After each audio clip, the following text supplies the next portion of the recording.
আমিনা মক্কায় যে ওই হেরেমে ঢুকে গেল, সে নিরাপদ হয়ে গেল, সে নিরাপদ হয়ে গেল। ওর মধ্যে খুন খারাপই হবে না, কোনো জীবজন্তু কোন মশা মাছিও মারা যাবে না। ওটা হলো হেরেম। সংস্কৃতি ভাষায় যেটাকে বলা হয় সম্বল, ওই সম্বল শহরে বিষ্ণু যশা গৃহে প্রাদুর্ভাব। বিষ্ণু যশা মানে কি? সংস্কৃতি শব্দ ওটা, যার প্রতিশব্দ হলো আব্দুল্লাহ বা আল্লাহর দাস বা আল্লাহর বান্দা। তার গৃহে জন্মগ্রহণ করবেন সম্বল শহরে। সুমতং মাতারি বিভ কন্যাত্তন নিবেশ। কি? একজন ব্রাহ্মণ কন্যার গর্ভে, যার নাম হলো সুমতি। সুমতি হলো সংস্কৃতি শব্দ, যার আরবি শব্দ হচ্ছে আমিনা, যার স্বভাব চরিত্র সবকিছু কোমল নরম। তিনি হলেন আমিনা, তিনি হলেন সুমিতা। তার গর্ভে তিনি জন্মগ্রহণ করবেন।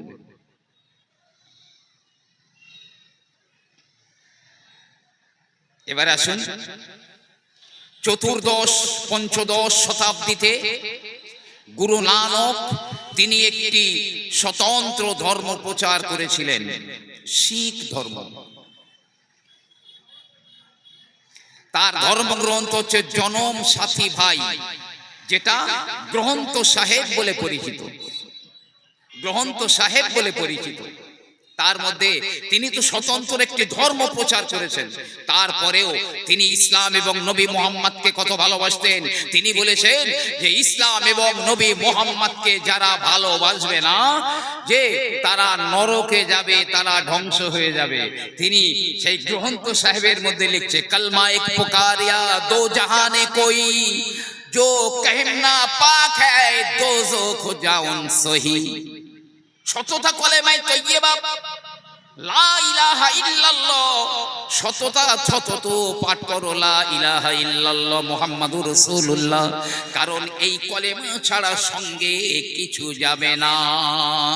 जो कहना पाक है दोज़ख जाउन सही, এই কলেমা যে পড়বে না অবশ্যই সে দোজখে বা নরকে ঢুকবে, অবশ্যই সে নরকে বা দোজখে ঢুকবে। গুরু নানক বলেছেন গ্রন্থ সাহেবে। জি, এরকম এক গুচ্ছ আমি যদি শুধু এই কথাই বলি, কত বড় বড় মনীষীরা তারা নবী মুহাম্মদ সম্পর্কে কত উচ্চ ধারণা রাখতেন,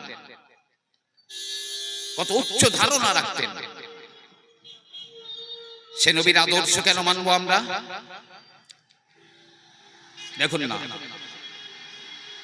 প্রিয় নবী সাল্লাল্লাহু আলাইহি ওয়াসাল্লাম মদিনার বাজারে দুটো উট বিক্রি করেছেন। একটা উট ভালো, একটা উটের পিছনের পা হালকা খোঁড়া রয়েছে। সমমূল্যে একই দামে দুটো উট তিনি বিক্রি করলেন। টাকা পয়সা পেড হয়ে গেল, উটওয়ালারা উট নিয়ে চলে গেল। আর নবী মুহাম্মদুর রাসূলুল্লাহ তিনি পয়সা নিয়ে বাড়ি ফিরলেন। বাড়িতে এসে প্রিয় নবী সাল্লাল্লাহু আলাইহি ওয়াসাল্লাম বললেন, আমার তো একটা বড় ভুল হয়ে গেল, একটা বড় ভুল হয়ে গেল। আমি দুটো উট সমমূল্যে বিক্রয় করেছি, কিন্তু আমার একটা উটের পিছনের পা হালকা খোঁড়া ছিল। তাই একটা ভালো উটের মূল্য যা হবে, একটা খোঁড়া উটের মূল্য তো তা হতে পারে না। টাকা নিয়ে নবী মুহাম্মদুর রাসূলুল্লাহ দৌড়ে দৌড়ে উটওয়ালাদের ধরলেন। দাঁড়াও ভাইরা দাঁড়াও, কি ব্যাপার? টাকা তো মিটিয়ে দিয়েছি। বলে হ্যাঁ সব ঠিক আছে, দুটো উটের মূল্য সমান নিয়েছি আমি, কিন্তু আমার একটা উটের পিছনের পা একটুখানি খোঁড়া রয়েছে।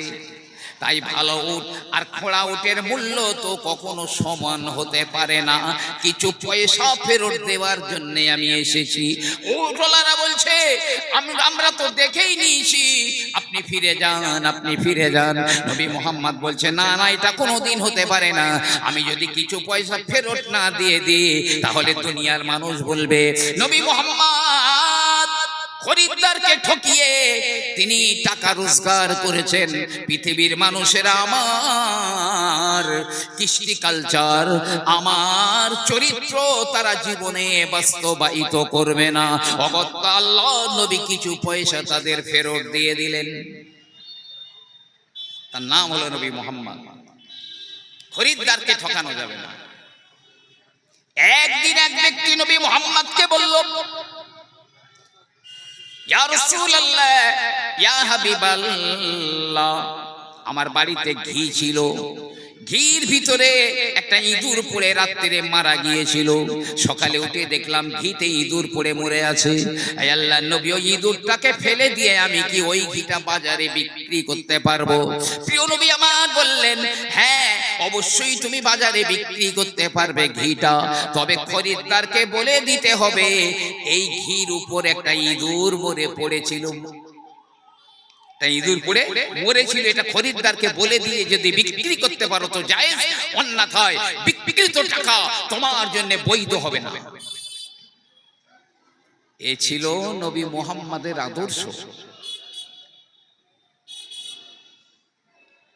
আমরা তো বলি সাম্যবাদ সাম্যবাদ সাম্যবাদ প্রতিষ্ঠার জন্য কত কোটি কোটি টাকা, কোটি কোটি ডলার খরচ করা হচ্ছে, কিন্তু যারা এই সাম্যবাদের ঝান্ডা ধরে তারাই তাদের সেই সংবিধান নিজেরাই ভেঙে দেয়। অথচ নবী মুহাম্মদ সাম্যবাদের তিনি ছিলেন মহান নেতা। বদরের যুদ্ধ হবে, মুসলিম সাহাবারা, মুসলিম যোদ্ধারা যে কজন, তার অর্ধেকটা উট বা ঘোড়া বা গাধা আছে। প্রিয় নবী আমার বললেন, এক কাজ করো, একটা একটা উঠে দুইজন করে চেপে যাবে, তবে একসঙ্গে নয়। প্রথম একজন উটের উপরে উঠবে, একজন উটের লাগাম ধরে টেনে নিয়ে যাবে। পথ যখন 50-50 হয়ে যাবে, অর্ধেক হয়ে যাবে, তখন উটের উপরে বসা লোকটা নিচে নেমে যাবে আর নিচের লোকটা উপরে উঠে যাবে। এইভাবে পালা বদল করে করে বদর প্রান্তর পর্যন্ত যাওয়া যাবে। করে দিলেন। একটা উট আছে, আমার নবী মুহাম্মদ সাল্লাল্লাহু আলাইহি সাল্লাম আছেন আর একজন সাহাবা আছেন, উট একটা। নবী আমার বলেন, ও বাবা সাহাবা, এসো আমি আর তুমি পালা বদল করে এই উটের উপরে চেপে বদর প্রান্তরে যাব।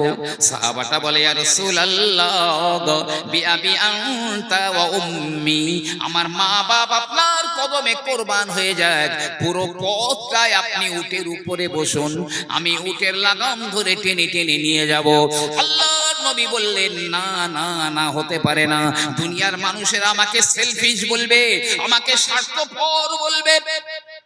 নবী মুহাম্মদ তার অনুসারীকে হাঁটিয়ে হাঁটিয়ে নিজে একা উটের উপরে চেপে বসেছিল। না না, আমার আদর্শ কেউ মেনে নেবে না। নবী আমার উটের উপরে বসলেন, সাহাবাটা উট টেনে নিয়ে যায়। পথ যখন অর্ধেক হয়ে গেল, আল্লাহর নবী উটের উপর থেকে নিচে নেমে পড়লেন আর ওই সাহাবাটাকে উটের উপরে উঠিয়ে দিয়ে নবী আমার উটের লাগাম ধরে ধরে ধরে ধরে টেনে নিয়ে গেলেন। এই জন্যই তো বলি আই লাভ মুহাম্মদ, আমি মুহাম্মদকে ভালোবাসি। কি আদর্শ, বিরল, পৃথিবীর ইতিহাসে বিরল।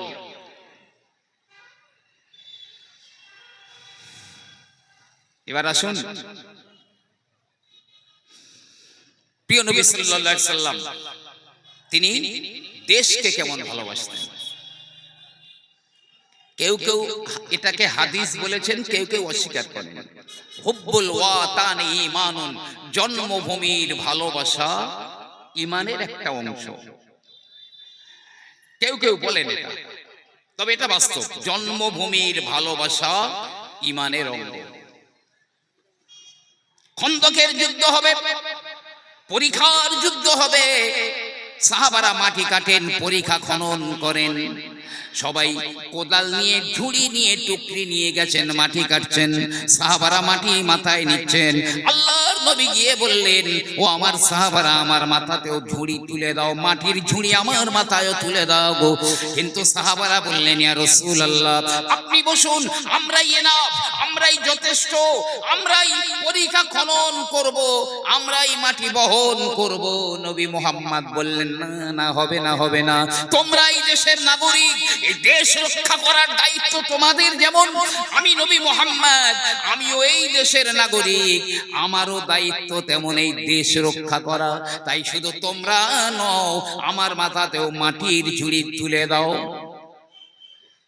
অগত্যা নবী পাকের মাথায় এক ঝুড়ি মাটি দেওয়া হলো তুলে। নবী পাক বলছেন, তোমরা এক ঝুড়ি করে বইবে, আর আমি মোহাম্মদ 2 ঝুড়ি করে বইব। কেন? কারণ কি? আপনি কেন 2 ঝুড়ি করবেন?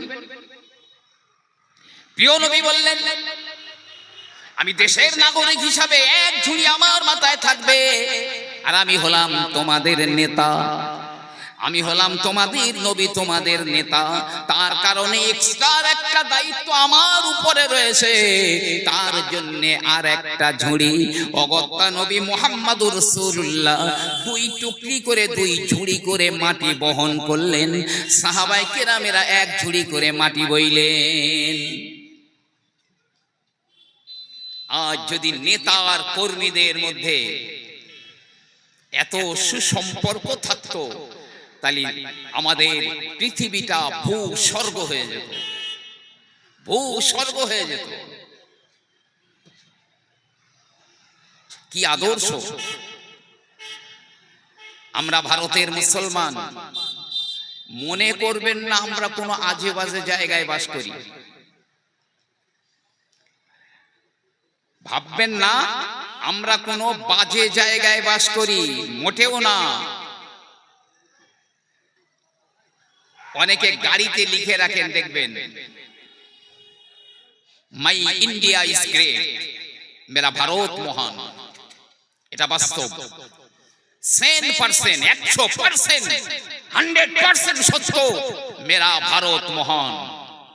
এই ভারতেই আমাদের জন্ম। আমরা যাদের গায়ে মুসলমানের রক্ত রয়েছে, তারা চাইবে না ভারতের 1 মুঠো মাটি অবৈধভাবে পাকিস্তান আর বাংলাদেশে চলে যাক, চাইবে না। কারণ জন্মভূমির ভালোবাসা আমাদের ঈমান। আরো একটা কারণ আছে, আমি বলছিলাম না আমরা যাই তাই জায়গায় বাস করি না। প্রিয় নবী সাল্লাল্লাহু আলাইহি ওয়াসাল্লাম মদিনার মসজিদে নববী শরীফে তিনি একদিন বক্তৃতা দিতে দিতে তিনি একটা কথা বললেন। আমাদের এই ভারতবর্ষের দিকে হাত বাড়িয়ে বাড়িয়ে বললেন, আমি ওই দিক থেকে ইসলামের গন্ধ পাচ্ছি, আমি ওই দেশ থেকে আমার মহব্বতের গন্ধ পাচ্ছি। সুবহানাল্লাহ। প্রিয় নবী আমার বলেন, মক্কা হলো আমার জন্মভূমি, মদিনা হলো আমার ঠিকানা, তাই আমি মক্কা মদিনাকে ভালোবাসি। পৃথিবীর যত মুসলমান রয়েছে, প্রতিটি মুসলমানের উপরে কম্পালসারি তারা মক্কা মদিনাকে ভালোবাসবে। তবে মক্কা মদিনার পরে আরো একটা কান্ট্রি রয়েছে, মক্কা মদিনার পরে আরো একটা দেশ রয়েছে, যে দেশকে আমার আল্লাহ রব্বুল আলামিন ভালোবাসেন, আমি নবী মুহাম্মদুর রাসূলুল্লাহ আমিও ভালোবাসি। আল্লাহ ভালোবাসেন, আল্লাহ নবী ভালোবাসেন, মক্কা মদিনার পরে আবার একটা দেশ, সেই দেশটা কোন দেশ? সাহাবায়ে কেরামেরা বললেন, ইয়া রাসূলুল্লাহ দেশটা কোনটা? আল্লাহর নবী হাত বাড়িয়ে বললেন, আল হিন্দ, আল হিন্দ, আল হিন্দ, হিন্দুস্তান, ইন্ডিয়া, ভারতবর্ষকে আমি রাসূলুল্লাহ বড় ভালোবাসি, আমার আল্লাহ রব্বুল আলামিন ও ভালোবাসেন। জোরে জোরে বলুন না সুবহানাল্লাহ। কেন ভালোবাসেন? আমার আপনার নবী কেন ভালোবাসেন ভারতবর্ষকে? নাম্বার 1, মানব সভ্যতা। চাষবাস বলেন, মানে কৃষি কাজ বলেন, বস্ত্র বয়ন বলেন, ঘর বাড়ি তৈরি করা বলেন, যত সভ্যতা আছে সমস্ত সভ্যতা ভারত থেকে পৃথিবীতে ছড়িয়ে গেছে। পিকেডি আদম চলে যান পাহাড়ের উপরে, পৃথিবীর প্রথম নবী, পৃথিবীর প্রথম মানুষ বাবা হযরতে আদম আলাইহিস সালাম, আল্লাহ পাক তাকে জান্নাত থেকে যখন পৃথিবীতে নামিয়ে দিয়েছিলেন, এই ভারত উপমহাদেশে তাকে নামিয়ে দিয়েছিলেন। এখনো সে আদম নবীর পদচিহ্ন বিদ্যমান, আপনি দেখেন গিয়ে, পিকেডি আদম। রাতের অন্ধকার ছিল তখন, আদম নবী বড় ভয় পেয়ে গেলেন, কেউ নাই, একা একা তিনি বড় ভয় পেয়ে যান। আমার আল্লাহ রাব্বুল আলামিন বললেন, এই জিবরাইল, আদম বড় ভয় পেয়ে যায়, যাও একবার গিয়ে আদমকে সান্ত্বনা দিয়ে এসো। হযরতে জিবরিল আমিন আলাইহিস সালাম, যিনি হলেন ফেরেশতাদের নেতা, ফেরেশতাদের সরদার, তিনি এই ভারত উপমহাদেশে আদমের কাছে নেমে এলেন। আমরা মসজিদে যেমন আযান দেই, দুইবার আল্লাহু আকবার, দুইবার আশহাদু আল্লা ইলাহা ইল্লাল্লাহ, দুইবার আশহাদু আন্না মুহাম্মাদার রাসূলুল্লাহ, যে আযান দেই, হযরত জিবরাইল আমিন আলাইহিস সালাম সর্বপ্রথমে ভারতের জমিনে আযান দিয়েছিলেন। মক্কাতে নয়, মদিনাতে নয়, তুরস্ক, France, Holland, Thailand, Japan, Russia, কোথাও প্রথম আযান হয়নি, আযান হয়েছে প্রথমে ভারতবর্ষে। জি, সকাল হয়ে গেল, অন্ধকার জনিত ভয় বিদূরিত হয়ে গেল। আল্লাহ পাক বললেন, আদম, তোমার রাতের অন্ধকারের ভয় থেকে বাঁচালাম, তুমি 2 রাকাত নামাজ পড়ে নাও। আদম নবী আলাইহিস সালাম এই ভারতের জমিনে সর্বপ্রথমে 2 রাকাত নামাজ আদায় করে নিলেন ফজরের টাইমে। ওই 2 রাকাত নামাজ এখনো আমরা পাঠ করি। আল্লাহ উম্মতে মুহাম্মাদীদের উপরে ফরজ করে দিয়েছেন ফজরের 2 রাকাত নামাজ। নামাজও পৃথিবীর অন্য কোন দেশে হয়নি, মক্কা মদিনাতেও নয়, ভারতে প্রথমে নামাজ হয়েছিল। বইটার নাম বলছি, উর্দুতে লেখা, আব না জাগে তো কব। আরেকটা বইয়ের নাম বলছি হাকিকতুস সালাত। এগুলোর মধ্যে পাবেন। সকালে কিছু হরিণ এলো আদমের সঙ্গে দেখা করতে, সৌজন্য দেখা, সাক্ষাৎ। আদম তাদের উপরে খুশি হয়ে পিঠে হাত বুলিয়ে দিলেন, দোয়া করলেন, ওই হরিণগুলোর নাভিতে মৃগ নাভি তৈরি হলো। এখনো তাদের বংশপলা, যে হরিণদের নাভিতে মৃগ নাভি হয়, সেই হরিণদের বংশপলা এখন আছে, যেটা ভারতবর্ষ থেকে প্রথম হয়েছিল, প্রথম হয়েছিল। মূসা নবীর হাতে একটা লাঠি থাকতো, যেটাকে আমরা আসায়ে মূসা বলি। আল্লাহর নবী হযরতে আদম আলাইহিস সালাম জান্নাত থেকে আসবার সময় গাছের একটা ডাল ভেঙে নিয়ে এসেছিলেন, যেটা নিয়ে ভারতেই অবতরণ করেছিলেন। মূসা নবীর ওই হাতের লাঠিটাই, ওটাই তো আদম নবী জান্নাত থেকে ভারতে এসেছিলেন। ভারতের জমিনে এত সুজালাং সুফলাং কেন? ভারতবর্ষের জমিনটা এত সবুজে ভরা কেন? তার কারণ কি জানেন? আদম নবী জান্নাত থেকে, স্বর্গ থেকে যখন নিচে নেমেছিলেন, কিছু গাছ হাতে, কিছু লতা পাতা হাতে জড়িয়ে এনেছিলেন। আদম নবী আলাইহিস সালাম সঙ্গে এনেছিলেন ওই হাজারে আসওয়াদ নামক পাথরটা, যেটা হাজী সাহেবরা চুমু খায় কাবার দেয়ালে। যে সর্বপ্রথমে আদম এর একটা ইতিহাস আছে, ওই পাথরটার একটা ইতিহাস আছে, ওটা বললাম না। তো নিয়ে ভারতে এসেছিলেন ওই হাজার আসওয়াদ, যেটা কাবার দেয়ালে আছে, প্রথমে ভারতবর্ষে আদম আলাইহিস সালাম নিয়ে এসেছিলেন। এই ভারত থেকে আদম নবী আলাইহিস সালাম, কেউ বলেছেন 100 বারেরও বেশি হেঁটে হেঁটে মক্কায় হজ করেছিলেন। প্রথম হজ যাত্রী ছিল এই ভারতবর্ষের একজন নাগরিক, তিনি আমাদের সকলের আদি পিতা আদম আলাইহিস সালাম।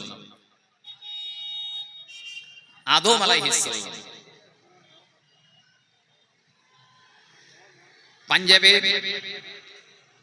পাঞ্জাবে যান, পাঞ্জাবের ভাটিন্ডাতে আমি গিয়েছিলাম।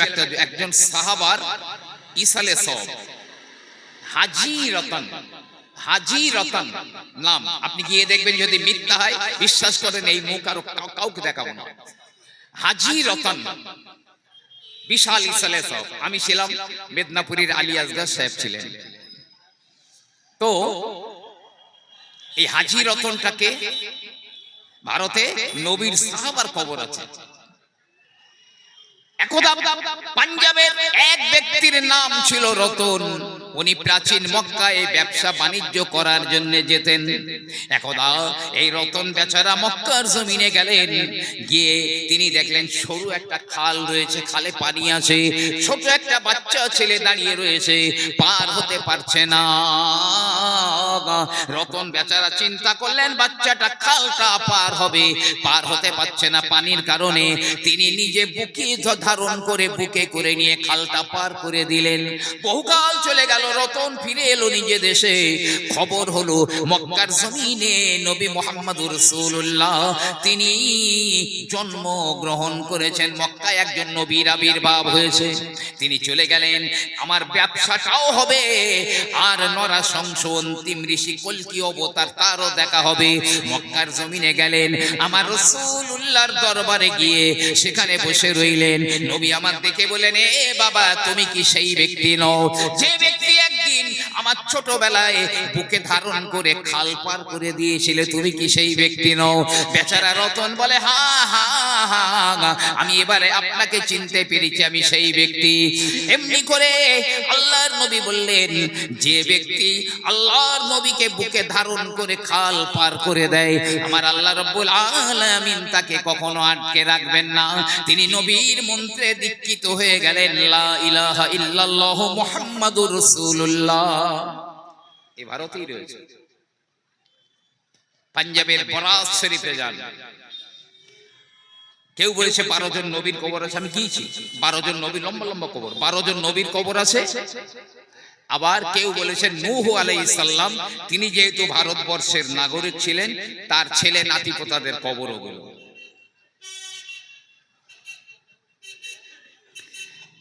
ভারতে আল্লাহ একটা স্বতন্ত্র নবী পাঠিয়েছিলেন, নবী পাঠিয়েছিলেন। কানা নবিয়্যুন ফিল হিন্দে, ভারতের জমিনে একজনা নবী ছিলেন, লাউনুহুল আসওয়াদ, তার গায়ের রংটা ছিল কালো। ইসমুহুল কাহান, তার নাম ছিল কাহান, তার নাম ছিল কাহান। রাইটার তিনি লিখছেন, তার কিতাবে লিখছেন, তাহলে যে নবীর গায়ের রংটা কালো ছিল, নাম ছিল কাহান, ভারতে পাঠিয়েছিলেন আল্লাহ। এই আমাদের মানব যুগ একটার পর একটা যুগ যায়, কাহান থেকে পরবর্তীকালে কেউ বলল কানু, কানু থেকে কেউ আবার বলল কৃষ্ণ, যে যিনি লা ইলাহা ইল্লাল্লাহ মুহাম্মাদুর রাসূলুল্লাহ দীক্ষা দিয়েছিলেন। আল্লাহু আলাম, আল্লাহ পাক ভালো জানেন, এ সম্পর্কে আমাদের কথা না বলাই ভালো। তো আমি বলছিলাম নবী মুহাম্মাদুর রাসূলুল্লাহর আদর্শের কথা বলছিলাম। সাহাবায়ে কেরামরা এই আদর্শ কিভাবে পালন করেছেন, অন্যের ধর্মের প্রতি কেমন তারা সহিষ্ণু ছিলেন। আমি দুটো একটা কথা বলি। এই বাইতুল মুকাদ্দাস, ফিলিস্তিনের মসজিদে আকসা, খ্রিস্টানেরা তখন দখল করে নিয়েছিল। হযরতে ওমর তখন খলিফা, হযরতে ওমর সৈন্য প্রেরণ করলেন, ফিলিস্তিন বিজয় হয়ে গেল, বাইতুল মুকাদ্দাস মুসলমানদের দখলে চলে এলো। মুসলমানেরা বলে, এ খ্রিস্টানেরা বাইতুল মুকাদ্দাসের চাবি এবারে আমাদেরকে দিয়ে দাও। খ্রিস্টানরা বলে, তোমাদের হাতে দেব না, একবার খলিফা ওমরকে চোখে দেখবো, আর এই চাবিটা খলিফা ওমরের হাতে সরাসরি হস্তান্তর করব। ভালো করে শুনেন। তো দূত চলে গেল ওমরের কাছে, এই ব্যাপার। ওমর বলছে চলো, বেরিয়ে পড়েছেন। ওমরের গায়ে সাধারণ তালি লাগা জামা, তালি লাগা জামা। দূত বলছে, হুজুর, হাজার হাজার মানুষ দাঁড়িয়ে রয়েছে আপনাকে দেখবে বলে আজকে একটা ভালো জামা গায়ে দেন। হযরত ওমর বললেন, মিশকাত শরীফে কিতাবুল লিবাসের মধ্যে হাদিসটা আছে, দুনিয়ায় যে অহংকারের পোশাক পরবে, আল্লাহ কিয়ামতের দিনে তাকে লাঞ্ছনার পোশাক পরিধান করবে। আমি এই জামা গায়ে দিয়ে ওমর, অন্য জামা পরলেও ওমর। বেরিয়ে পড়েছেন। খলিফা ওমর উটের উপরে চেপে বসেন, গোলাম লাগাম ধরে ধরে টেনে নিয়ে যায়। যেতে যেতে একটা গির্জা দেখা গেল, খ্রিস্টানদের গির্জা। নামাজের সময় হয়ে গেছে। হযরতে ওমর নিচে নেমে পড়লেন। নিচে নেমে পড়ে ওই গির্জার পাদ্রীকে বললেন, হে পাদ্রী, আমি গোলাম খলিফা ওমর, আমার নামাজের সময় হয়ে গেছে, একবার বলুন না আমি কোথায় নামাজ আদায় করব।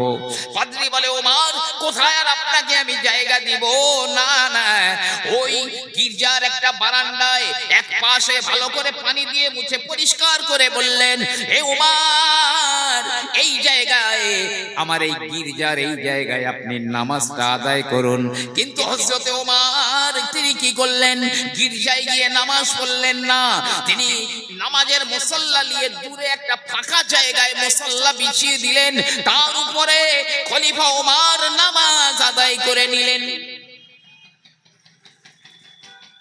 পাদ্রী নিজেকে খুব অপমানিত বোধ করছেন, আমি এত বড় মুখ করে বললাম আর ওমর আমার গির্জায় নামাজ পড়লেন না, এত অভিমানী, পরধর্মে অসহিষ্ণু।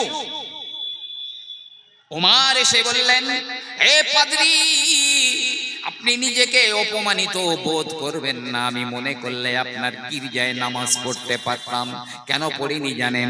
আমি ওমর যদি আপনার গির্জায় নামাজ পড়ি তাহলে ইসলামের ইতিহাসে লেখা হয়ে যাবে ওমর, খলিফা ওমর একদিন এই গির্জায় নামাজ পড়েছিল। না না, ওমর তো গির্জায় নামাজ পড়েনি, বরং ওমর কোন মসজিদেই নামাজ পড়েছিল। খ্রিস্টানরা জবরদখল করে মসজিদ ভেঙে দিয়ে গির্জা বানিয়েছে।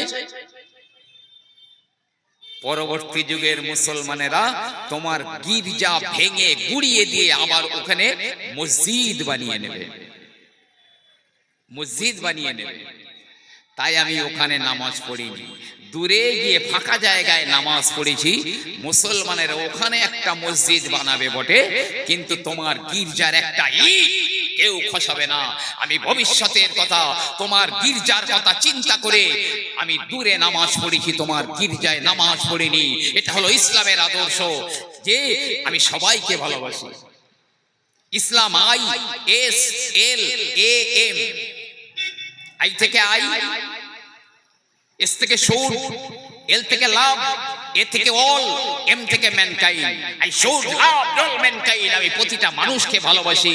যে আদর্শ নবী মুহাম্মদুর রাসূলুল্লাহ তিনি দেখিয়ে গিয়েছেন। এক্সাম্পল,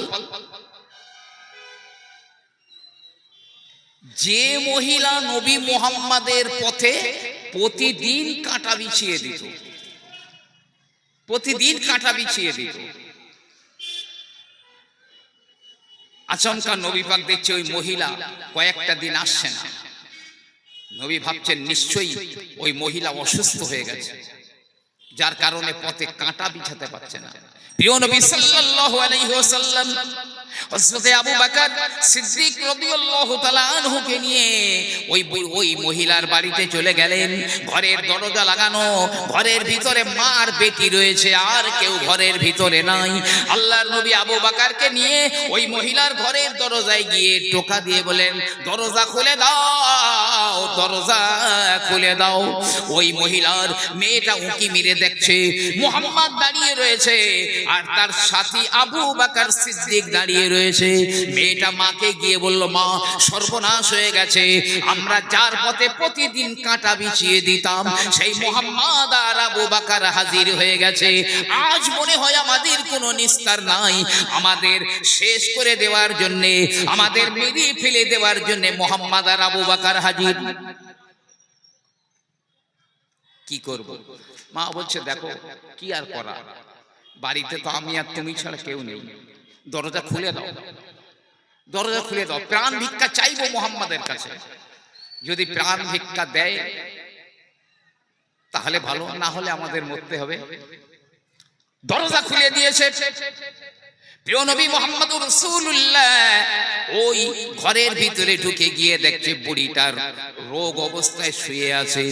ওই মহিলার কাছে গেল, বুড়ি বলছে, মুহাম্মদ কেন এসেছে এখানে? প্রিয় নবী আমার বললেন, হে আল্লাহর বান্দি, তুমি তো আমার পথে প্রতিদিন কাঁটা বিছিয়ে দিতে, কিন্তু আজ কয়েকদিন হয়ে গেল আমার পথে আর কাঁটা বিছানো দেখি না। তাই ভাবলাম নিশ্চয়ই তুমি অসুস্থ হয়ে গেছো। তোমার সেবা করার জন্যে, তোমার যত্ন নেওয়ার জন্যে, তোমার ট্রিটমেন্ট দেওয়ার জন্যে আমি মুহাম্মদ তোমার বাড়িতে হাজির হয়েছি। জোরে জোরে বলুন সুবহানাল্লাহ। সেই নবীকে ভালোবাসবো না তো কাকে? যে এ ছিল নবী মুহাম্মাদের আদর্শ। মক্কা বিজয় হয়ে গেছে, প্রিয় নবী সাল্লাল্লাহু আলাইহি ওয়াসাল্লাম তিনি হেঁটে হেঁটে হেঁটে হেঁটে যান। রাস্তায় তিনি দেখতে পেলেন একজন বুড়ি মহিলা, বড় একটা গাঁঠুরি সঙ্গে আছে।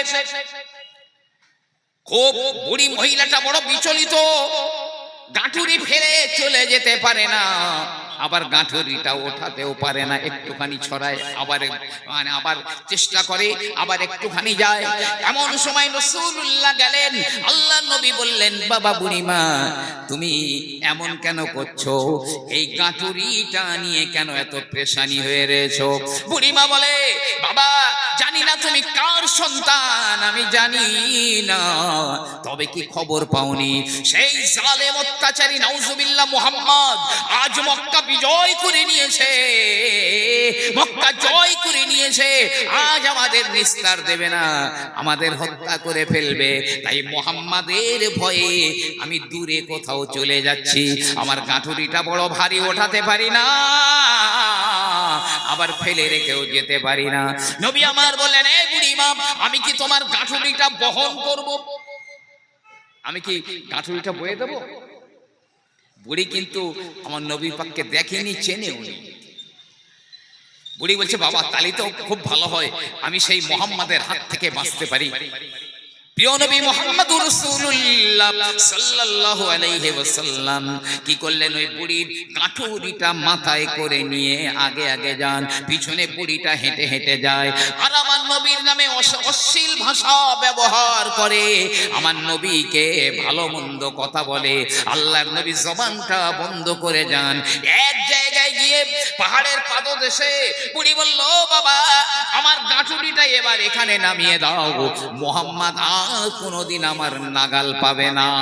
রাসূলুল্লাহ গাঁঠুরিটা নামিয়ে দিয়ে ফিরে আসছেন, একবারও বললেন না আমি মুহাম্মদ, ফিরে চলে যাচ্ছেন। বুড়ি বলছে, বাবা দাঁড়াও দাঁড়াও, আমার এই চরম বিপদের দিনে তুমি যে আমার এত বড় উপকার করলে, তোমার পরিচয়টা দিয়ে যাও, কার বেটা তুমি, তোমার ঠিকানা পরিচয়টা দাও। আমি এই বিপদ থেকে মুক্তি পেলে আমি চেষ্টা করব তোমার প্রতিদান দেওয়ার জন্য। প্রিয় নবী মুহাম্মদুর রাসূলুল্লাহ সাল্লাল্লাহু আলাইহি ওয়াসাল্লাম তিনি বললেন, ওগো বুড়ি মা, যে মুহাম্মাদের ভয়ে, আব্দুল্লাহর বেটা মুহাম্মাদের ভয়ে তুমি মক্কা থেকে দূরে কোনো পাহাড়ের পাদদেশে চলে এলে, সারা রাস্তা যাকে গালিমন্দ দিতে দিতে তুমি এলে, আমি অন্য কেহ নই, আমি হলাম সেই আব্দুল্লাহর বেটা নবী মুহাম্মদুর রাসূলুল্লাহ। বুড়ি বলছে, বাবা আমি যে শুনেছিলাম মুহাম্মদ খুব অত্যাচারী, সে নাকি খুব জালেম, কিন্তু তোমার মনে এত দয়া এত মায়া আমি তা তো জানি না। তুমি যদি হও মুহাম্মদুর রাসূলুল্লাহ, এই যদি হয় তোমার আদর্শ, তাহলে আর দেরি কেন? লা ইলাহা ইল্লাল্লাহ মুহাম্মাদুর রাসূলুল্লাহ, একটু জোরে জোরে বলুন না সুবহানাল্লাহ। নবী মক্কা বিজয় করে নিয়েছেন। আজ বিশ্বে, तमाम সমস্ত বিশ্বে কথাটা বিশেষ আলোচিত, আলোড়ন সৃষ্টি করেছে যে মক্কার মানুষেরা চরম অত্যাচার করেছে, পাথর মেরে মেরে ফেলতে চেয়েছে, উটের নাড়ি ভুঁড়ি সাজদা অবস্থায় চাপিয়ে দিয়েছে, গলায় কাপড়ের ফাঁস লাগিয়ে মারতে চেয়েছে, কখনো বা এমনি করে থুতু নিক্ষেপ করে দিয়েছে, পাগল বলেছে, উন্মাদ বলেছে, এমনি করে সাহিত্যিক বলেছে, কবি বলেছে। সেই মক্কা দখল করে নিলেন আল্লাহর নবী। মক্কার কুরাইশেরা ঘরের ভিতর থেকে আর কেউ বাইরে বার হয় না। কিন্তু না না, সন্ধ্যা হয়ে গেল প্রায়। বাড়ির মেয়েরা বলছে, আরে মুসলমানরা জয় করে নিল, মোহাম্মদ মক্কা জয় করে নিল, কিন্তু কারো কোনো শব্দ কেন পাওয়া যায় না? কারণটা কি? বাড়ির পুরুষদের বলছে, ওরা মনে হয় নতুন কোনো চক্রান্ত করছে আমাদের মারবার জন্যে। তোমরা যাও যাও, একবার দেখে এসো মোহাম্মদ আর তার সাথীরা কি করছে। সবাই বেটা ছেলেরা এসে দেখলো খানায় কাবার চতুর্দিকে কেউ বা নামাজ পড়ে, কেউ বা রুকুতে রয়েছে, কেউ বা আল্লাহর কাছে হাত দুটো পেতে মোনাজাত করে।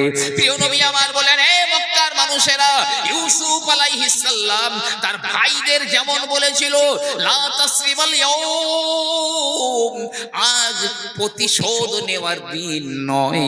আমি নবী মুহাম্মদুর রাসূলুল্লাহ বলছি, যদিও তোমরা আমাকে অত্যাচার করেছিলে, আমাকে দেশ ছাড়তে বাধ্য করে দিয়েছিলে, তারপরেও বলছি না না, আমি সবাইকে মাফ করে দিলাম। আদর্শ কেউ দেখাতে পারেনি। কেন নবী মুহাম্মদুর রাসূলুল্লাহর আদর্শ আমরা মেনে নেব? যে আমাদের এই ভারত উপমহাদেশের একটা কথা বলি, খুব মহব্বতে সকলেই একবার একটু খুব উচ্চ আওয়াজে একটু মহব্বতে একবার দরুদ শরীফ আল্লাহুম্মা সাল্লি আলা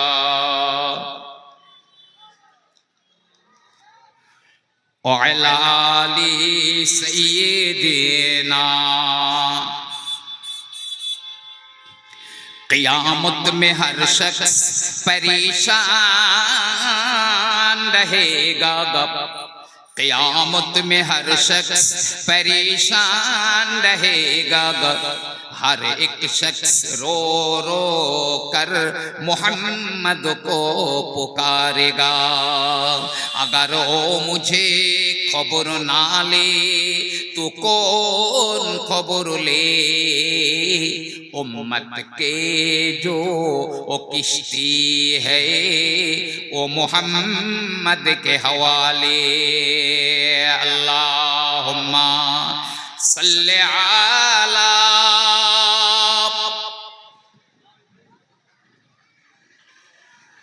व अला आली सय्यिदिना।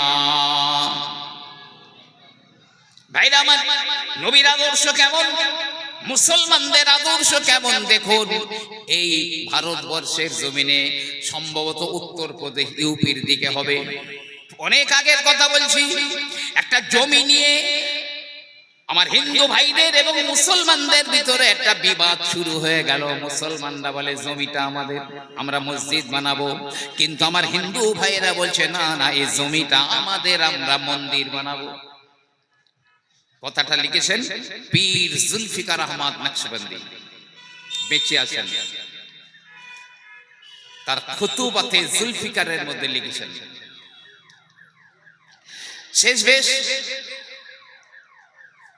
আদালতে, কোর্টে কেস হলো,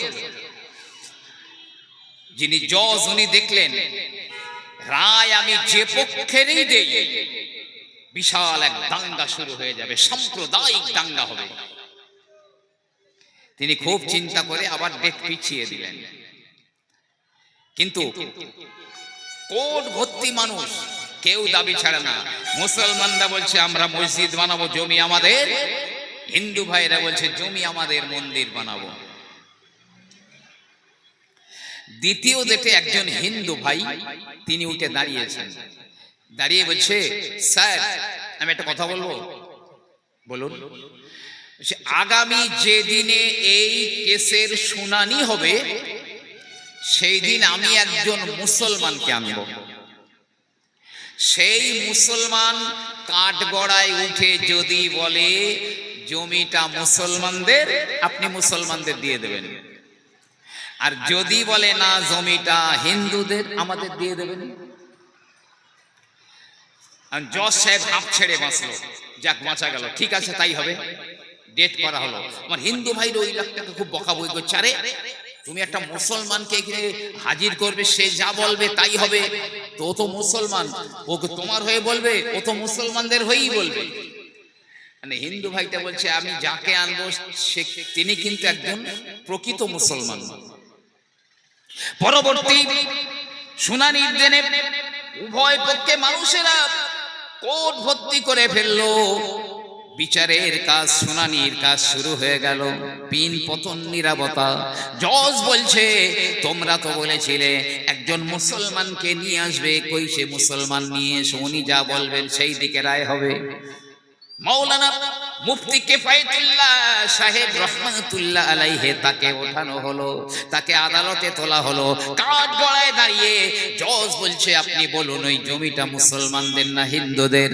মুফতি কিফায়েতুল্লাহ সাহেব বলছেন জজ সাহেব ওই জমিটা কোনোদিন মুসলমানদের ছিল না, আজও নাই, ওই জমিটা আমার হিন্দু ভাইদের। যে হিন্দু ভাইদের জমি। পিন পতন নীরবতা কোর্টের ভিতরে। বলছে ভেবে চিনতে বলছেন তো? ওরা কিন্তু ওই জমিতে মন্দির বানাবে। বলে ওদের জমি, ওরা যা ইচ্ছা তাই করতে পারে, জমিটা মুসলমানদের নয়, কোনোদিন ছিল না, আমি জানি আজও নেই, ওদের জমিতে ওরা যা ইচ্ছা করতে পারে। রায় দিয়ে দিল। সব হিন্দু ভাইরা তারা যদি বলছে এটাই যদি হয় ইসলাম, এটাই যদি হয় নবী মুহাম্মাদের আদর্শ, তো আমরা বেদ বাক্য পড়ে লিখছি লা ইলাহা হর্তি পপম ইল্লো ইলাহা পরম পাদম জনম বৈকুণ্ঠ পরাপিনত জোপি নাম মুহাম্মাদম লা ইলাহা ইল্লাল্লাহ মুহাম্মাদুর রাসূলুল্লাহ। আসুন সবাই মিলে আমরা মসজিদ তৈরি করি ওই জায়গাটাতে, জোরে বলুন সুবহানাল্লাহ। ইসলাম হলো এই শান্তি। ইসলাম কখনো অশান্তির পথে যায় না। তো আবার একটুখানি পিছিয়ে যাই, বলতে বলতে আমি অনেকটা সাইটে চলে এসেছি। মাই ইন্ডিয়া ইজ গ্রেট বলছিলাম, বলতে বলতে চলে এলাম। আচ্ছা, নবী মুহাম্মদুর রাসূলুল্লাহর যে নূর মোবারক, নূরে মুহাম্মাদি সর্বপ্রথমে কোন দেশের আকাশে উদয় হয়েছিল? নবী মুহাম্মদুর রাসূলুল্লাহ সাল্লাল্লাহু আলাইহি ওয়াসাল্লাম তার সেই নূরে মুহাম্মাদির সূর্য সর্বপ্রথমে ভারতবর্ষের জমিনে উদয় হয়েছিল। মক্কাতেও নয়, মদিনাতেও নয়, কারণ নূরে মুহাম্মাদি এবং চার খলিফা আবু বকর, ওমর, ওসমান, আলী সবার নূরগুলো আদম আলাইহিস সালামের কপালে অথবা পিঠের শীত দাঁড়াতে ছিল। ওই নূরে মুহাম্মাদি নিয়ে সর্বপ্রথমে আদম নবী ভারতের জমিনে এসেছিলেন। তাই নূরে মুহাম্মাদি প্রথমে ভারতে এসেছেন। আল্লাহ নবী ভারতে আসতে চেয়েছিলেন, যে দেশে আমার নূর পাঠানো হয়েছে, যে দেশে প্রথম নবী, প্রথম মানুষ পাঠানো হয়েছে, যে দেশে প্রথম আযান হয়েছে, যে দেশে প্রথমে নামাজ হয়েছে, এই রকম ইত্যাদি হাজারে আসওয়াদ গিয়েছে, আমি নবী মুহাম্মদ ওই দেশে একবার যেতে চাই। কিন্তু যেদিন কোরআনের আয়াত নাজিল হয়ে গেল, আল ইয়াউমা আকমালতু লাকুম দীনাকুম ওয়া আতমামতু আলাইকুম নি'মাতি ওয়া রাদিতু লাকুমুল ইসলাম দীনা, আয়াত যখন নাজিল হয়ে গেল, ভারতে আসার প্রয়োজন নবীর ফুরিয়ে গেল, নবী পাক ইন্তেকাল করলেন। বহু পরে আল্লাহর নবীর একজনা বংশের একজনা বাগদাদ শরীফের দিকে বাস করে। একদিন আল্লাহর নবী বললেন, হে বাবা, তোমার কাছে আমার কয়েকটা কেশ রয়েছে, আমার কয়েকটা চুল রয়েছে বাবা, আমি ভারতবর্ষকে ভালোবাসি, কারণ ওই ভারতবর্ষে আমার আল্লাহ রব্বুল আলামিন তিনি ওই দেশটাকে ভালোবাসেন। আমি যেতে চেয়েছিলাম, যেতে পারি না, তাই আমি ভারতবর্ষের যারা আমার কলেমা পড়ে নিয়েছে, যারা আমার উপরে ঈমান এনেছে, আমি তাদের জন্য একটা উপহার পাঠিয়ে দিতে চাই। তোমার কাছে আমার যে কেশগুলো রয়েছে, চুলগুলো রয়েছে, ভারতবর্ষে ওই কেশগুলো তুমি দিয়ে এসো, রেখে এসো। ওটা ভারতবর্ষের মুসলমানদের জন্য আমি প্রাইজ দিলাম, গিফট দিলাম, উপহার দিলাম। চলে এলো।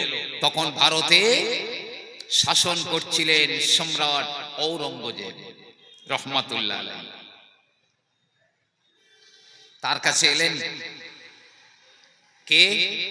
আমি আওলাদে নবী। সম্রাটকে দাঁড়িয়েছেন সম্মানের জন্য। কি ব্যাপার? আমি নবী পাকের কয়েকটা কেশ মোবারক এনেছি ভারতবর্ষে রাখবার জন্য। সম্রাট বললেন, তুমি তো মিথ্যা বলতে পারো, আমি কিভাবে বুঝবো এটা নবী পাকের কেশ?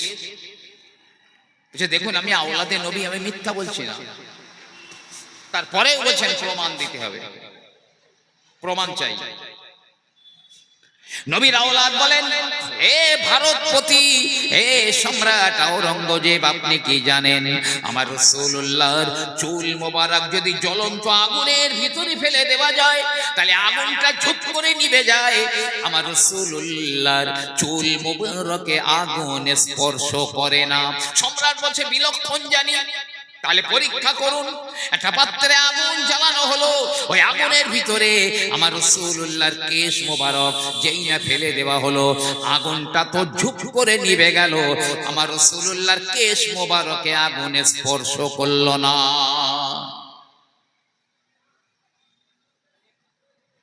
আবার একবার দেখুন, একই রেজাল্ট দাঁড়ালো। সম্রাট বলছে, তুমি তো এই চুলটায় কোনো কেমিক্যাল লাগিয়ে আনতে পারো, কোনো রাসায়নিক কেমিক্যাল প্রলেপ দিয়ে আনতে পারো, যেমন নিশাদল লিকুইড করে হাতে ভালো করে প্রলেপ দিয়ে শুকিয়ে আগুনে হাত দেবেন, আপনার হাত পড়বে না। তো এইরকম কোনো রাসায়নিক কেমিক্যাল তুমি হয়তো আনতে পারো। নবীর আওলাদ বলে, হে সম্রাট, ঠিক আছে, তবে আপনি কি জানেন আমার রাসূলুল্লাহর দেহে জিসম মোবারকে সূর্যের আলো বা তাপ লাগতো না, মেঘ ছায়া করে দিত, আপনি কি জানেন? বলছে, হ্যাঁ হ্যাঁ হ্যাঁ, আমি তো অবশ্যই জানি।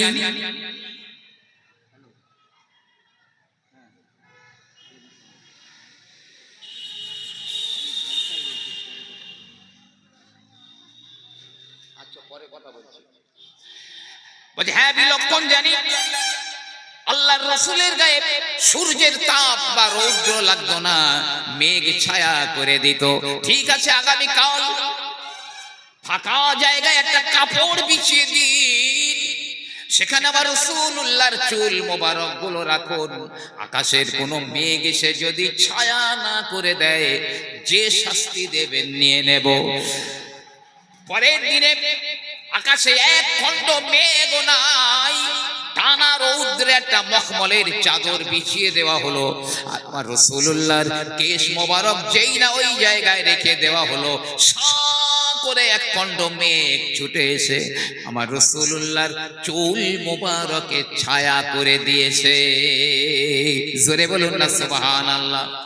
সম্রাট ঔরঙ্গজেব চুল মোবারক গুলো নিয়ে চোখে লাগান, বুকে লাগান, চুমু খান, কেঁদে কেঁদে বলে, ইয়া রাসূলুল্লাহ, যেন আমার নবীর সঙ্গে কথা বলছেন, ইয়া রাসূলুল্লাহ, বেয়াদবি নেবেন না, আমি ধ্বংস হয়ে যাব। তাহলে শুধু আপনার চুল মোবারক কিনা এটা শিওর হবার জন্য এতগুলো পরীক্ষা করলাম। চলে যান কাশ্মীরে, কাশ্মীরের হযরত বাল মসজিদ, ওই মসজিদটাকে কেন হযরত বাল বলা হয়? আমার রাসূলুল্লাহর চুল মোবারক গুলো ওই মসজিদে রয়েছে, এই কারণেই তো বলা হয় হযরত বাল। ওখানে চলে যান, ওখানে চলে যান। আমি বলবার পরে বেশ কিছু লোক ওখানে গিয়ে এসে বলল, হ্যাঁ, আপনি যা বলেছেন যথার্থ। যখন আমার রাসূলুল্লাহর চুল মোবারক গুলো মানুষদের দেখানো হয়, মানুষেরা দাঁড়িয়ে দাঁড়িয়ে আমার নবীর নামে সালাম পড়ে, সঙ্গে সঙ্গে আমার রাসূলুল্লাহর ওই চুল মোবারক গুলো আপনা আপনি খাড়া হয়ে দাঁড়িয়ে যায়। জোরে জোরে বলুন না সুবহানাল্লাহ।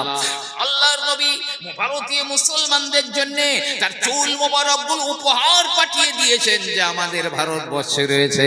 এখন ওই মসজিদের ভিতরে অনেকে অনেক সময় দেখা গেছে বলে জঙ্গি গেছে, জঙ্গি ঢুকে আছে, কত গ্রেনেড, কত গুলিগোল্লা করা হয়েছে, কিন্তু ওই মসজিদের ভিতরে এখনো পর্যন্ত কোনো গুলি বাস্ট হয়নি, বোমা বাস্ট হয়নি। কাশ্মীরে রয়েছে। মুসলমানদের মধ্যে আছে ইনসাফ, দেশপ্রেম। ইংল্যান্ডের একজন বৈজ্ঞানিক তিনি লিখছেন, ভারত থেকে পেশোয়ার, ভারত কলকাতা থেকে পেশোয়ার গ্র্যান্ড ট্যাঙ্ক রোড, এই যে মহাসড়ক রয়েছে, এই সড়কের দুই দিকে এমন একটা গাছ নেই যে গাছে কোনো প্রকৃত মুসলমান বা কোনো আলেমকে জ্যান্ত টাঙিয়ে দেওয়া হয়নি, ফাঁসি দেওয়া হয়নি। এত জুলুম করেছিল।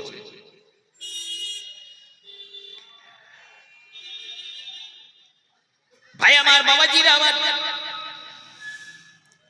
মনে রেখে দিন, জেনে রেখে দিন, প্রিয় নবী মুহাম্মদুর রাসূলুল্লাহ সাল্লাল্লাহু আলাইহি ওয়াসাল্লাম যে দেশের মুসলমানদের জন্য উপহার পাঠিয়ে দেন, আমার আল্লাহ রাব্বুল আলামিন ওই দেশের মুসলমানদের নাস্তা নাবুদ করে দেবেন না, বেইজ্জতি করবেন না। নিশ্চয়ই আমার রাসূলুল্লাহর কেশ মোবারকের ওসিলায় আল্লাহ নাজাত দেবেন। মুসলমানরা কেমন ইনসাফকারী জানেন? খলিফা ওমরের জমানায়, খলিফা হযরত ওমরের জমানায় ইস্কেন্দার একটা যিশু মূর্তি ছিল, যিশু খ্রিস্টের একটা মূর্তি ছিল। এখন সেই যিশু খ্রিস্টের মূর্তির নাকটা তীর মেরে ভেঙে দেওয়া হয়েছে, তীর মেরে ভেঙে দেওয়া হয়েছে। খ্রিস্টানরা বলছে নিশ্চয়ই মুসলমানদের কাজ, ওরা ছাড়া এই কাজ কেউ করে। এখন আর মিশরের গভর্নর তখন ছিলেন হযরতে আমর ইবনুল আস রাদিয়াল্লাহু আনহু। খ্রিস্টানরা গেল আমর ইবনুল আসের কাছে, গভর্নরের কাছে গিয়ে বলল, আমাদের যিশু খ্রিস্টের নাকের মাথাটা তীর মেরে ভেঙে ফেলে দেওয়া হয়েছে, নিশ্চয়ই এটা মুসলমানদের কাজ, বিচার চাই। আমর ইবনুল আস বললেন, আমি খুব দুঃখিত, তো এক কাজ করুন, আমি কথা দিচ্ছি যিশু খ্রিস্টের মূর্তিটা আমি নতুন করে বানিয়ে দেব। ওরা বলছে না, আমরাও মানব না, ওটা আমরা মানব না। কোনো মতে যখন হচ্ছে না, তোদের মনোভাব বুঝতে পেরেছে। হযরতে আমর ইবনুল আস বললেন, এই বিশপ, এই খ্রিস্টানেরা, ঠিক আছে, যদি না মানেন আগামীকাল ময়দানে আপনারা চলে আসেন, মুসলমানেরাও থাকবে, একজনা মুসলমানের নাক কানা কেটে দেওয়া হবে। যিশু খ্রিস্টের মূর্তির নাক ভেঙে দিয়েছে, একজন মুসলমানের নাক কেটে দেওয়া হবে। ওরা খুশি হলো, হ্যাঁ ঠিক আছে, ঠিকই আছে। পরের দিনে মুসলমানেরা হাজির, খ্রিস্টানেরা হাজির ময়দানে, বহু মানুষ লোকে লোকারণ্য হয়ে যায়। এমন সময় হযরতে আমর ইবনুল আস রাদিয়াল্লাহু আনহু, যিনি ছিলেন গভর্নর, তিনি একটা তলোয়ার নিয়ে খ্রিস্টানদের বিশপের কাছে চলে এলেন। হে বিশপ, এ দেশ দেখার দায়িত্ব আমার, রক্ষা করার দায়িত্ব আমার, জাতি ধর্ম বর্ণ নির্বিশেষে সবাইকে দেখাশোনা করার দায়িত্ব আমার। এতে বরং আমার ব্যর্থতা প্রকাশ পেয়েছে, তাই কারণ নয়, আমি আমর ইবনুল আস বলছি, এই নিন, আমার নাকের মাথাটা কেটে দিন, আমার নাকটা কেটে দিন। তলোয়ার দিয়ে দিয়েছে। পিন পতন নীরবতা, কি বিস্ময়! সবাই হতবাক, বিস্ময়, এটা কিভাবে সম্ভব? হঠাৎ করে একজন মুসলমান চলে এলো, চলে এসে বলে, হে বিশপ, আমি বলছি, কাজটা আমি করেছি। ওই যে নাক ভাঙা অংশটা এই দেখুন আমার কাছেই রয়েছে, তবে আমি ইচ্ছা করে ভাঙিনি, ওখানে একটা পাখি বসেছিল, আমি পাখিটাকে তাক করে মারতে গিয়ে তীর ফসকে গিয়ে আমার অজান্তেই নাকটা ভেঙে গিয়েছে। তাই আমাদের নেতা আমর ইবনুল আসকে নয়, আমার নাকটা কেটে দিন। একদম নিশ্চুপ, যেন ওখানে কেউ নেই। তারা বলল, আমার খ্রিস্টানরা বলল যে এটা যদি হয় ইসলাম, এটা যদি হয় নবীর আদর্শ, তাহলে আমরা মাফ করে দিলাম আর বলে নিলাম লা ইলাহা ইল্লাল্লাহ মুহাম্মাদুর রাসূলুল্লাহ সাল্লাল্লাহু আলাইহি ওয়াসাল্লাম। প্রিয় নবী আমার বলেন, হে জগতের মানুষেরা, বুইস্তু মুআল্লিমা, আমি জগতের বুকে প্রেরিত হয়েছি, আমি শিক্ষক রূপে প্রেরিত হয়েছি। আমি হলাম মানব জাতির জন্য, জিন জাতির জন্য শিক্ষক। নবী পাকের আমি দুটো একটা আদর্শের কথা বলি। আমরা তো এখন পেস্ট এবং ব্রাশ দিয়ে আমাদের দাঁতগুলো পরিষ্কার করি, সকালে উঠে একবার, রাত্রি শুতে যাওয়ার সময় একবার। আন্তর্জাতিক খ্যাতি সম্পন্ন ডেন্টাল সার্জন ডক্টর কক্স ব্যাসিলস, তাকে বলা হলো, স্যার আপনি এমন একটি পেস্ট অথবা পাউডার, টুথপেস্ট বা টুথ পাউডার এর নাম বলুন, আমি যেন আমার দাঁতের সুরক্ষা পাই, সুরক্ষা পাই। তিনি বললেন, পৃথিবীতে এমন কোন পেস্ট বা পাউডার আবিষ্কার হয়েছে আমার নলেজে নেই। এখন বর্তমানে কি হয়েছে আমি জানি না, সেই জমানার কথা। তবে আমি তোমার দাঁতের সুরক্ষা দিতে পারি, তোমার দাঁতের সুরক্ষা দিতে পারি। কিসে? তুমি যদি গাছের ডাল দিয়ে দাঁত মাজতে পারো, তাহলে তোমার দাঁতের সুরক্ষা দিতে পারি।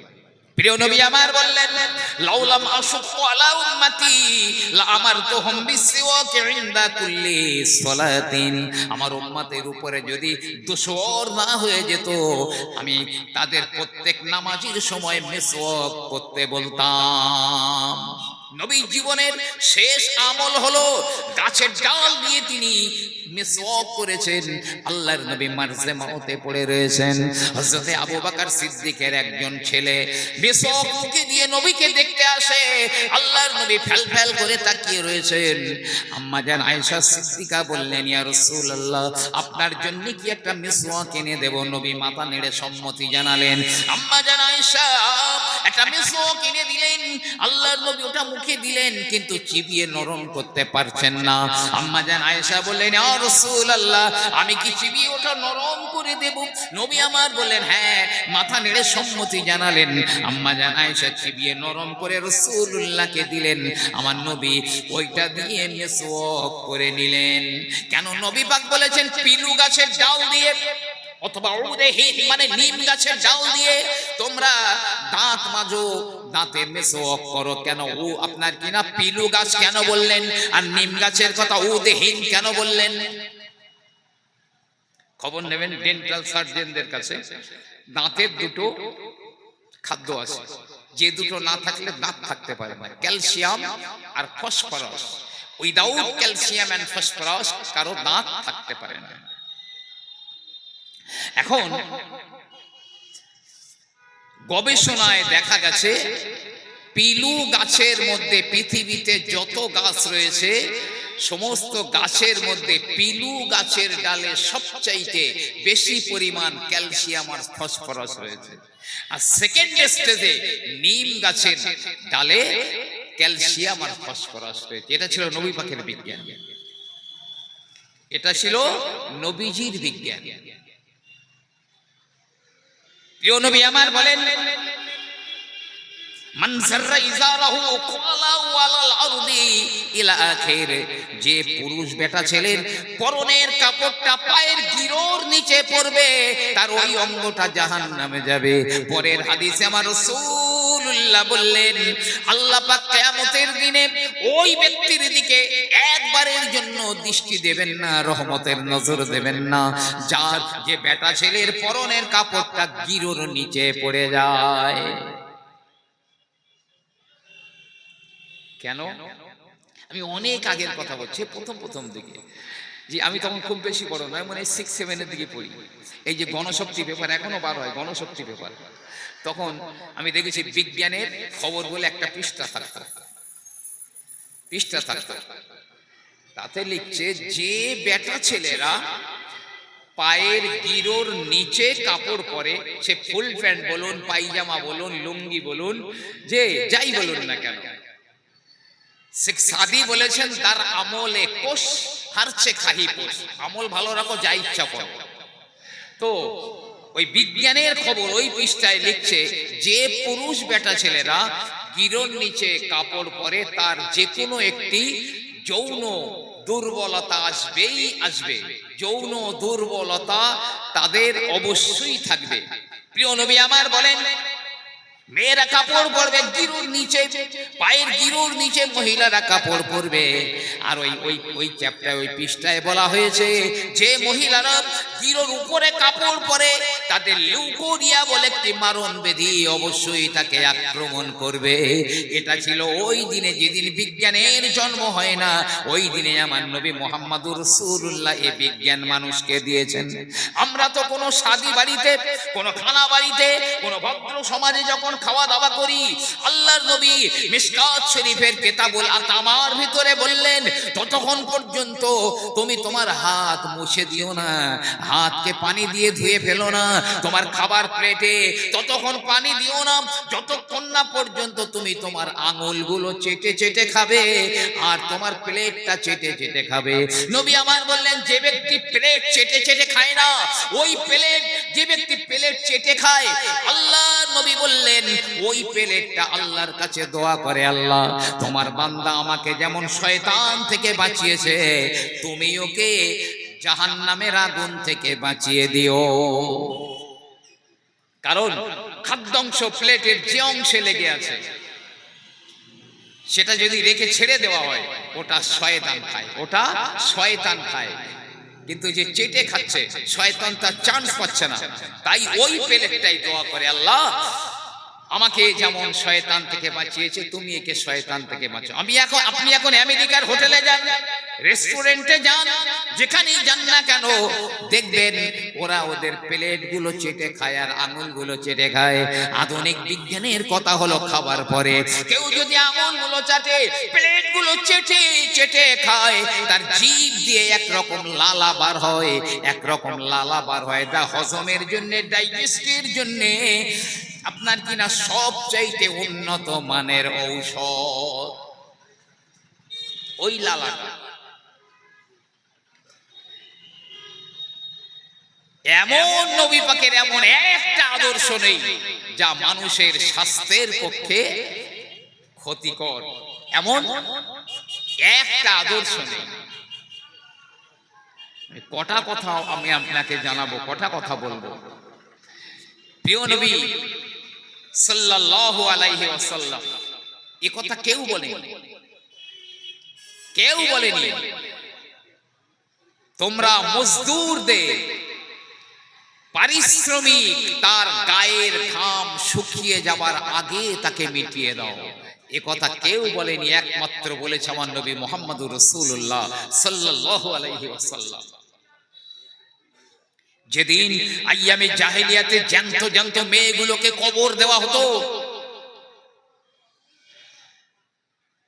যেদিন একটা উটকে পানি পান করানোর ব্যাপার নিয়ে যুগের পর যুগ যুদ্ধ চলতো,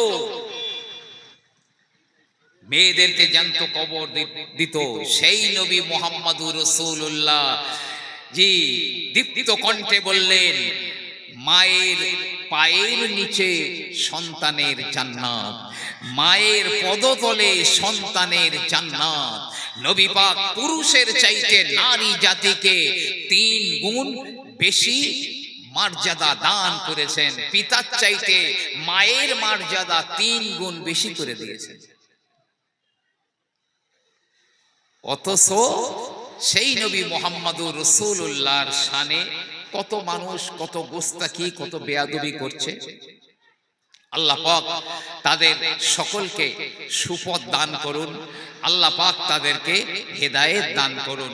তো নবী বলছে, আমি হলাম তোমাদের জন্য শিক্ষক, কেউ কোনো ছাত্র যদি শিক্ষকের কথা না মানে তাহলে জানবেন সেই ছাত্রটা কখনো পাস করতে পারবে না, যে কামিয়াব হতে পারবে না, উত্তীর্ণ হতে পারবে না। নবীকে আমাদের শিক্ষক হিসাবে মেনে নিতে হবে, তার সুন্নত, নবীর এই সুন্নত এমন একটা ভাইটাল একটা সুন্নত। আমি শেষ কথা বলছি, আমি বলেছিলাম 7:30 পর্যন্ত থাকবো, মাশাআল্লাহ আজান হবে 7:30টায়। শেষ একটা কথা বলছি, নবীর একটা সুন্নতের গুরুত্ব কত।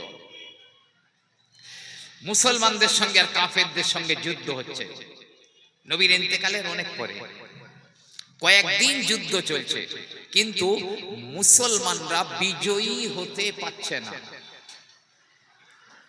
কারণ অথচ কোরআন শরীফে আল্লাহ পাক বলেছেন, ওয়ালা তাহিনু ওয়ালা তাহজানু ওয়া আনতুমুল আ'লাউনা ইন কুনতুম মুমিনিন। ভয় করো না, টেনশন করো না, চিন্তা করো না, ভেঙে পড়ো না, তোমরাই তো বিজয়ী হবে যদি তোমরা ঈমানদার হও।